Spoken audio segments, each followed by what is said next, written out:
meu corpo vai no caminhão, mas a tua língua vai numa carreta.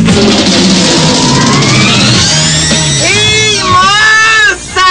Menina! Diz aí, diabapô de olha.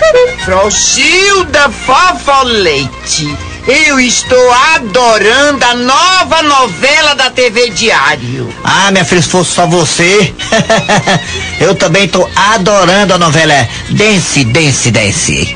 Frouxilda, na hora que termina o Paulo Oliveira, eu já emendo. Você faz o seguinte, Bençuda, quando o Paulo entrar, você sabe que o Paulo entra, né? Eu sei. Então, quando o Paulo entra, tudo que entra sai. Quando o Paulo entrar, o Paulo vai sair.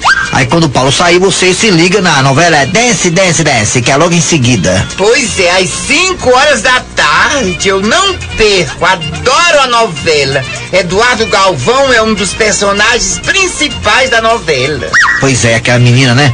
Doida pra ser bailarina, bichinha. Pois é, mas tá encontrando tanto atropelos. Então tá aí, você também tá assistindo? Olha aí, viu?